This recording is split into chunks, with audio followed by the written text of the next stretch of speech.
Bonjour à tous, ça fait très longtemps que j'ai pas tourné de vidéo, les dernières que j'ai postées avaient été tournées peu après le confinement ou voire pendant le confinement et entre temps j'ai déménagé, j'ai changé d'appartement, j'ai refait mes bibliothèques et j'ai réussi à tenir mes piles à lire. Si vous suivez ma chaîne depuis quelques temps, vous devez savoir que j'ai souvent du mal à tenir les piles à lire que je me fais, mais ces derniers temps j'ai plutôt bien réussi. Je me suis fait des petites piles à lire à thème pour voir si ça fonctionnait et du coup j'ai décidé cette année de retenter le Pumpkin Autumn Challenge. Oui, je sais, c'est la 60e vidéo que vous voyez avec une sélection du Pumpkin Autumn Challenge, mais je ne vois pas pourquoi je me priverai de vous présenter les livres que j'ai sélectionnés pour les thématiques de Gimoz. Pour ceux qui ne connaissent pas le challenge, c'est un challenge automnal créé par Gimoz, je vous mets tous les liens dans la barre de description, où il s'agit de lire de célébrer en fait en lisant l'automne.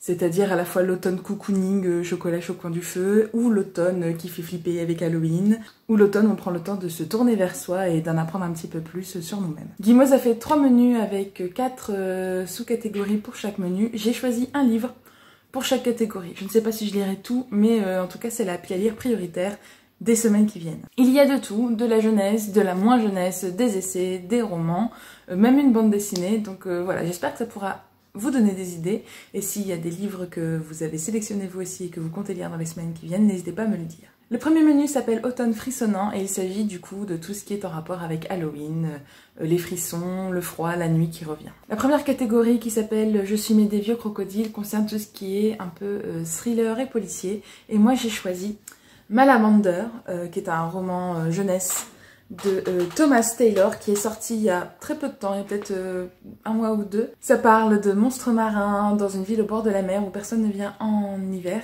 Et si j'ai bien compris, le père de l'héroïne disparaît, il est trouveur d'objets égarés.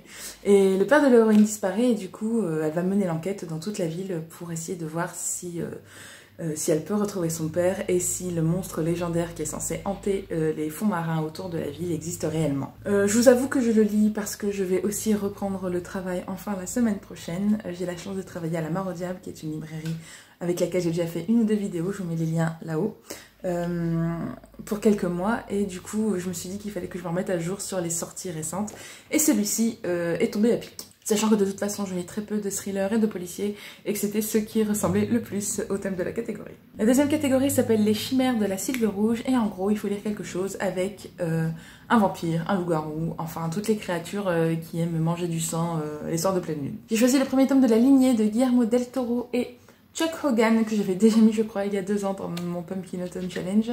C'est le premier tome d'une trilogie, j'aime beaucoup l'univers de Guillermo del Toro et on m'a offert la trilogie, il faut que je plonge le nez dedans pour voir si ça peut me plaire ou pas. C'est vraiment un roman d'épouvante de vampire, c'est pas du tout quelque chose de romantique avec des messieurs sexy qui brillent au soleil, c'est quelque chose d'assez flippant, de ce que j'ai bien compris, un vrai thriller fantastique. Prochaine catégorie s'appelle Les supplices de la belladone, il faut lire un livre dont la couverture est majoritairement noire, et moi j'ai choisi A Skinful of Shadows de Frances Hardinge. J'ai déjà lu un roman de cette autrice qui m'a complètement envoûtée et qui m'avait surprise par rapport au résumé qu'il y avait derrière, c'était The Light Tree, L'île aux mensonges, qui est sorti chez Gallimard en français.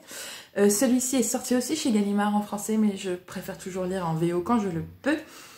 Si j'ai bien compris, c'est l'histoire d'une jeune fille qui se retrouve, qui attire les esprits des gens qui viennent de mourir et qui arrive d'habitude à se protéger d'eux, mais là elle se retrouve possédée par l'un de ces esprits.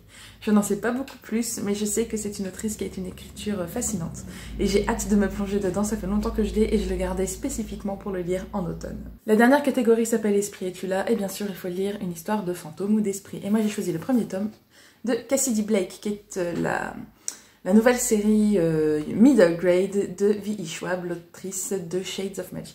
C'est l'histoire d'une jeune fille qui s'est retrouvée après une noyade capable de communiquer avec le monde des esprits. Et avec ses parents qui se retrouvent à tourner des émissions de télé dans les villes les plus hantées du monde, elle se retrouve à Édimbourg où avec son meilleur ami qui est un fantôme, elle va résoudre des mystères. Voilà, j'en sais pas beaucoup plus, mais j'aime bien Victoria Schwab. Je sais qu'elle écrit bien et que c'est des livres fascinants. Ça se passe à Édimbourg, une ville que j'adore.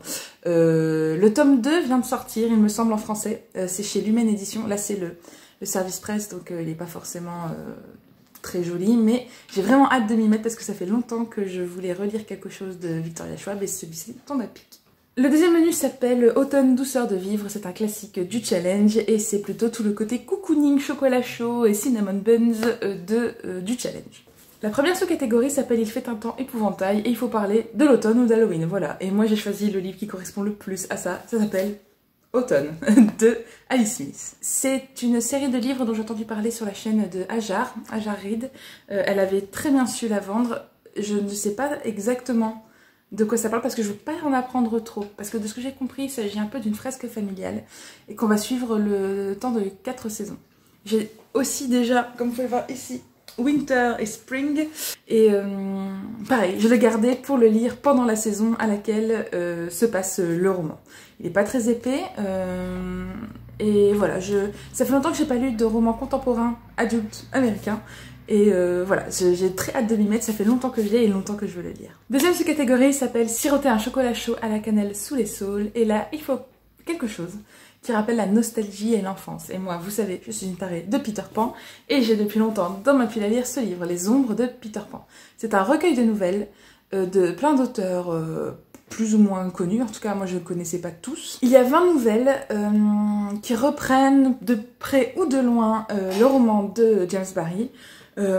J'ai pris un recueil de nouvelles, j'ai d'autres romans hein, sur Peter Pan dans ma pile à lire, j'ai plein de réécritures encore, mais j'ai pris celui-là parce que c'est un recueil de nouvelles qu'on peut picorer et je pense que oui, j'en lirai une de temps en temps entre deux romans de la pile que je suis en train de vous présenter. Voilà, je suis très contente qu'il soit tombé entre mes mains parce que il était épuisé et il est arrivé dans ma pile à lire et j'en suis vraiment ravie.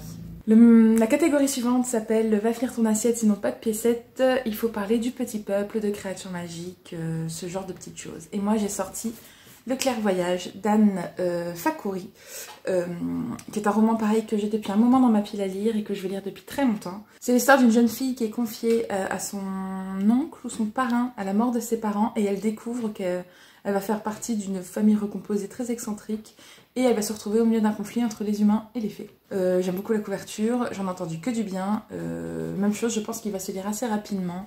Et il faut que j'aie plus de fantastique et de fantasy, comme je l'ai dit très souvent dans ces vidéos piles à lire. Donc il fait partie en même temps de cette bonne résolution. La dernière catégorie de ce menu s'appelle A Window to the Past et il faut un livre de sorcier, de sorcellerie ou de magie. J'ai choisi Ma sœur est une sorcière de Diana Wynne Jones.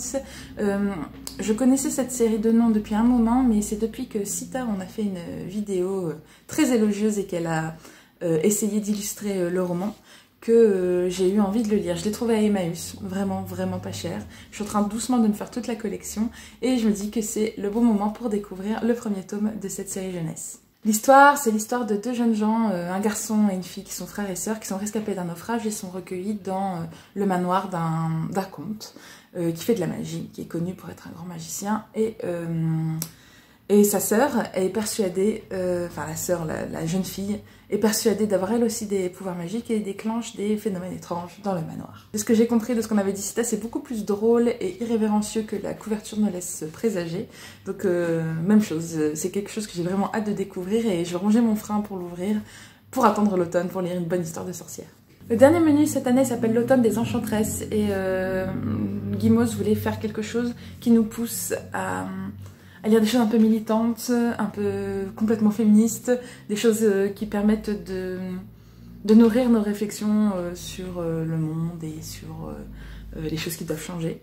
Et du coup, cette catégorie m'intéressait beaucoup parce que j'ai beaucoup de choses sur le sujet dans ma pile à lire. La première catégorie s'appelle Les rêves d'aurore et il faut lire un livre qui met en scène ou qui parle de LGBTQI+, ou de militantisme en général. J'ai récemment mis la main sur un essai que je voulais lire depuis longtemps, qui est Hunger de Roxane Gay. Roxane Gay, elle est notamment connue pour son recueil d'essais Bad Feminist, qui a beaucoup tourné ici sur Booktube. Celui-ci aussi est très connu, mais un petit peu moins populaire, il parle d'un sujet un peu plus précis, c'est-à-dire du rapport à la faim, à la grossophobie de l'autrice, qui est une femme grosse.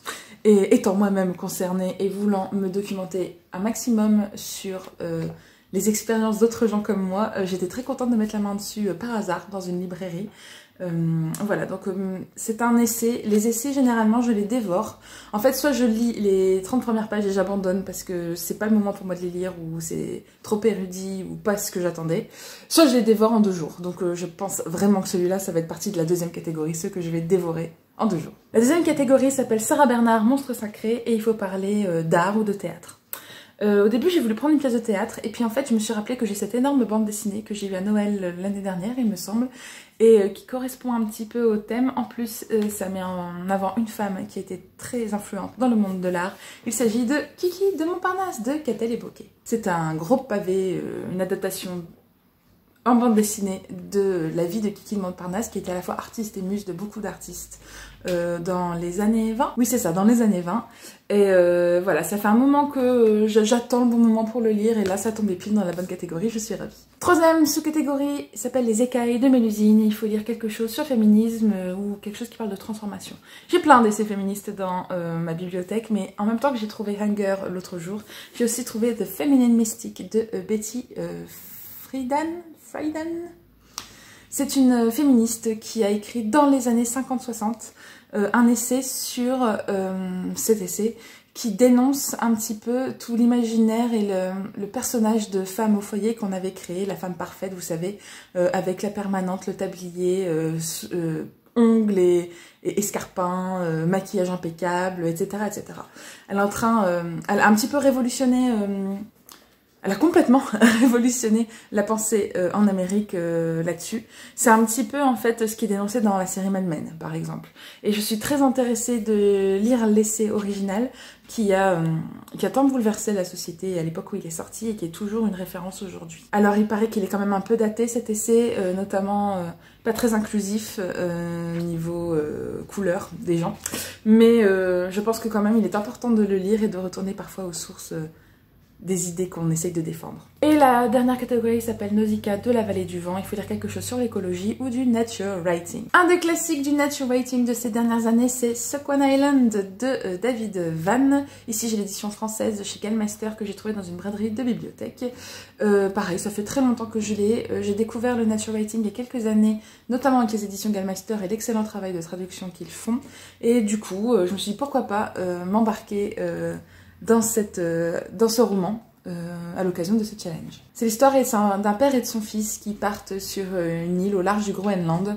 Donc en plus il va y faire froid, il y aura de la neige. Je pense que pour l'automne c'est idéal. Et puis je serai contente d'enfin le lire et de pouvoir en parler. Voilà, c'est ma petite sélection pour le Pumpkin Autumn Challenge. N'hésitez pas à me dire si vous y participez, s'il y a des livres que j'ai présentés que vous avez lus et que vous me conseillez de lire en priorité. Si vous voulez me partager vos piles à lire à vous, ça m'intéresse beaucoup. Enfin, je pense que c'est aussi pour ça que ce challenge a autant de succès. C'est parce qu'on arrive à une période où beaucoup de gens aiment se remettre à lire. Il y a aussi le côté rentrée des classes. On se remet à passer du temps dans les transports, à pouvoir bouquiner et ne pouvoir faire que ça. Donc voilà, je passe beaucoup de temps à regarder les piles à lire des autres gens et n'hésitez pas à me partager les livres que vous auriez choisis. Je commence la semaine prochaine un nouveau travail. J'espère pouvoir vous y tourner des vidéos directement dans la librairie. C'est un des projets que j'ai pour la fin de cette année et j'ai plusieurs petites idées qui devraient vous plaire. Merci d'être de plus en plus nombreux à vous abonner à la chaîne et à vous intéresser à ce que je raconte sur la littérature jeunesse, ça me fait vraiment plaisir. Je vous souhaite en attendant de vous revoir d'excellentes lectures et je vous dis sans doute à la semaine prochaine.